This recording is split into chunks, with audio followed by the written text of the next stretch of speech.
December মানেই কেকের মরশুম। আজ্ঞে হ্যাঁ, ঠিকই বলেছি। কার কাছে ডিসেম্বর কি কারণে প্রিয় সেটা আমি জানি না। তবে আমার কাছে কিন্তু ডিসেম্বর কেকের মরশুম। এই ডিসেম্বরে আমি ১ম যে কেকটা বানাচ্ছি সেটা হচ্ছে হট মিল্ক কেক। আজকে আমি যেহেতু হট মিল্ক কেক বানাচ্ছি তাই ভাবলাম রেসিপিটাও আপনাদের সাথে শেয়ার করি। আমার কেক বানাতে কিন্তু ভারী ভালো লাগে। এই হট মিল্ক কেক বানানোও কিন্তু ভীষণ সহজ। খুব সহজ পদ্ধতিতেই আমি আপনাদের হট মিল্ক কেকটা বানিয়ে দেখাচ্ছি। আসুন তাহলে শুরু করা যাক আজকের ভিডিওটা। ১ম এই আমি একটা বড় পাত্রের মধ্যে নিয়ে নিচ্ছি একটা মেজারিং কাপ মেপে 1/2 কাপ পরিমাণে টক দই। অবশ্যই নরমাল রুম টেম্পারেচারে থাকা দইয়ের ব্যবহার করবেন। দই যদি ফ্রিজে থাকে অন্তত ১ থেকে ১.৫ ঘন্টা আগে দই ফ্রিজ থেকে বার করে রাখবেন। নিয়ে নিলাম 1/4 কাপ পরিমাণে অর্থাৎ ৪ টেবিল চামচ পরিমাণে রিফাইন্ড অয়েল। কোনো রকম ফ্লেভারফুল তেলের ব্যবহার করবেন না।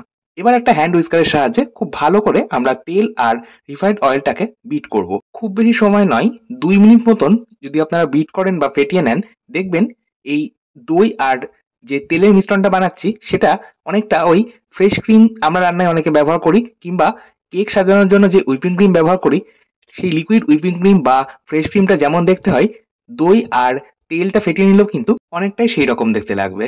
চলুন এবার আমরা গ্যাস ওভেনের কাছে চলে আসি। একটা সসপ্যানের মধ্যে নিয়ে নিয়েছি 1/2 কাপ পরিমাণে দুধ আর ১ কাপ পরিমাণে চিনি। এর সাথে 1/4 কাপ পরিমাণে অর্থাৎ ৪ টেবিল চামচ পরিমাণে বাটার নিচ্ছি। আমি 1/4 কাপ পরিমাণে বাটার আর 1/4 কাপ পরিমাণে তেল মিশিয়ে 1/2 কাপ ব্যবহার করছি। আপনারা কিন্তু চাইলে সম্পূর্ণ 1/2 কাপ বাটার ব্যবহার করতেই পারেন। যাই হোক, এবার আমি দুধ, চিনি আর বাটারটাকে খুব ভালো করে ১ম এ মিশিয়ে নিলাম। গ্যাসের ফ্লেম কিন্তু অন করা ছিল না। আমি গ্যাসের ফ্লেমটাকে এবার অন করে নিলাম। গ্যাসের ফ্লেম অন করার পর আমি দিয়ে দিচ্ছি 1/2 চামচ পরিমাণে ভ্যানিলা এসেন্স। ভ্যানিলা এসেন্সটা ফ্লেভারের জন্য দিচ্ছি। যদিও আমি কোনো রকম ডিমের ব্যবহার এতে করছি না, তাই আপনারা চাইলে ভ্যানিলা এসেন্স ব্যবহার নাও করতে পারেন। ডিম ব্যবহার করলে ডিমের আষ্টে গন্ধটা দূর করার জন্য ভ্যানিলা এসেন্স ব্যবহার করা হয়। যাই হোক, আপনারা চাইলে নাও করতে পারেন। এবার আমি জাস্ট হাই ফ্লেমে ১ থেকে ১.৫ মিনিট মতন এটা বয়েল হতে দেবো। খুব বেশি সময় ধরে এটা কিন্তু ফুটিয়ে ঘন করার একেবারেই প্রয়োজন নেই। জাস্ট একটা ফুট আসা পর্যন্ত বা একটা বয়েল আসা পর্যন্ত এটা বয়েল করে নিলেই হবে। তারপর গ্যাসের ফ্লেমটাকে আমি অফ করে দিচ্ছি আর এই গরম দুধের মিশ্রণটা দিয়ে দিচ্ছি ওই যে আগে থেকেই আমি দই আর তেলটা বিট করে রেখেছিলাম বা ফেটিয়ে রেখেছিলাম তার মধ্যে। যেহেতু এটা হট মিল্ক কেক সেজন্য কিন্তু আমাদের এই গরম দুধের মিশ্রণটা ব্যবহার করতে হবে। আর আমি যেহেতু এখানে কোনো রকম ডিমের ব্যবহার করছি না, সেই জন্যই কিন্তু আমি এখানে 1/2 কাপ টক দই ব্যবহার করেছি। আপনারা যদি ডিমের ব্যবহার করতে চান সেক্ষেত্রে টক দইয়ের পরিবর্তে আপনারা ৪ টে ডিম ব্যবহার করবেন। যাই হোক, সমস্ত মিশ্রণটা আমি মিনিট ২ ফেটিয়ে নেওয়ার পর এর মধ্যে এবার একটা বড় ছাঁকনি নিয়ে নিলাম। আর এই ছাঁকনির মধ্যেই মেজারিং কাপ মেপেই আমি নিয়ে নিচ্ছি ১.৫ কাপ পরিমাণে ময়দা। ময়দাটা অবশ্যই চেলে নিয়ে ব্যবহার করতে হবে। বেকিং এর কাজে চেষ্টা করবেন শুকনো উপকরণগুলো সবসময় চেলে নিয়ে ব্যবহার করার। তাহলে কেকটা সুন্দরভাবে ফুলে ওঠে। এরই মধ্যে আমি 1/2 কাপ পরিমাণে গুঁড়ো দুধ ব্যবহার করব। গুঁড়ো দুধটাকেও কিন্তু আমি চেলে নিয়ে ব্যবহার করছি। আর যেহেতু আমি ডিমের ব্যবহার করছি না, সেইজন্যই কিন্তু গুঁড়ো দুধ ব্যবহার করছি স্বাদটাকে ভালো করার জন্য। আচ্ছা, এরই সাথে আমি ব্যবহার করলাম ১ চা চামচ বেকিং পাউডার, 1/2 চা চামচ বেকিং সোডা। যেহেতু ডিমের ব্যবহার করছি না সেজন্য বেকিং সোডা দিতে হবে। আর 1/4 চা চামচ মতন লবণ দিয়েছি। মিষ্টি জিনিস বানাতে গেলে আমি সবসময় যেটা বলে থাকি, সামান্য একটু লবণ দিলে টেস্টটা ব্যালেন্স করে আর স্বাদটাও কিন্তু আরো দ্বিগুণ মাত্রায় বাড়িয়ে দেয়। ঠিক যেমন আমরা কোনো ঝাল কোনো খাবার বানাতে গেলে সামান্য একটু চিনি সবশেষে ব্যবহার করি রান্নার স্বাদটাকে ব্যালেন্স করার জন্য, ঠিক এখানেও কিন্তু সেই রকমই ব্যাপারটা। যাই হোক, এবার সমস্তটাকে আমরা খুব ভালো মতো মিশিয়ে নেব। আর শুকনো উপকরণগুলো দিয়ে খুব বেশি সময় ধরে মেশানোর প্রয়োজন নেই।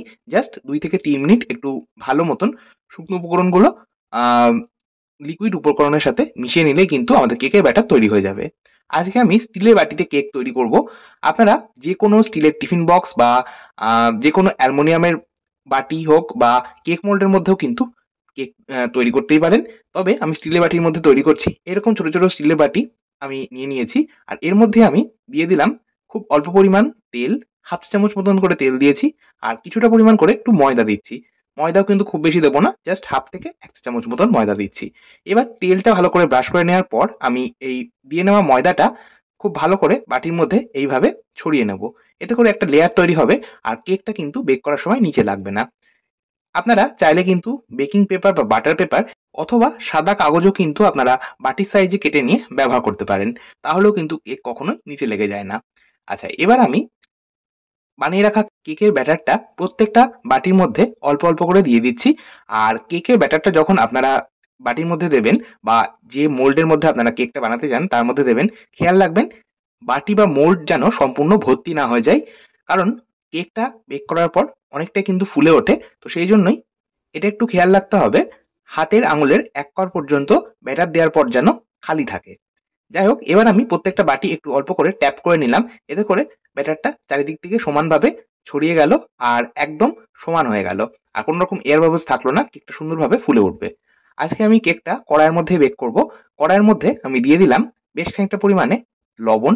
হাতের কাছে যদি বালি থাকে আপনারা কিন্তু লবণের পরিবর্তে বালির ব্যবহারও করতেই পারেন।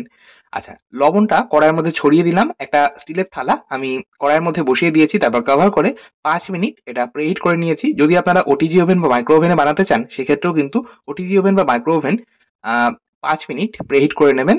তারপর আমি ঢাকা চাপা সরিয়ে নিয়ে কেকের বাটিগুলো বসিয়ে দিলাম আর আবারও কভার করে গ্যাসের ফ্লেমটাকে লো মিডিয়ামে রেখে মোটামুটি ২৫ থেকে ৩০ মিনিট এটা বেক করব, তাহলেই কিন্তু কেক তৈরি হয়ে যাবে।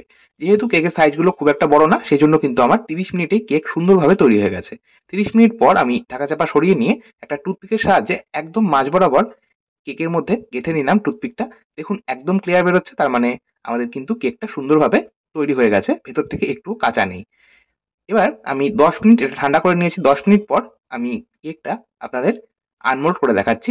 দেখুন কেক কিন্তু খুব সুন্দরভাবে তৈরি হয়েছে আর প্রত্যেকটা কেক কিন্তু পারফেক্টলি ফুলেছে আর ভীষণ সফট তৈরি হয়েছে, ভীষণ স্পঞ্জি তৈরি হয়েছে। আপনারা হয়তো এটা দেখেই বুঝতে পারছেন কোনো রকম ডিম ছাড়াই কিন্তু কেক একদম পারফেক্ট তৈরি হয়।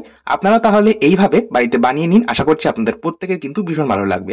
আর যদি মেজারিং কাপ না থাকে অসুবিধা নেই, বাড়িতে থাকা যে কোনো নির্দিষ্ট একটা কাপ, বাটি বা গ্লাস মেপে সমস্ত উপকরণ নেবেন। আজকের মতো এই পর্যন্তই, ধন্যবাদ।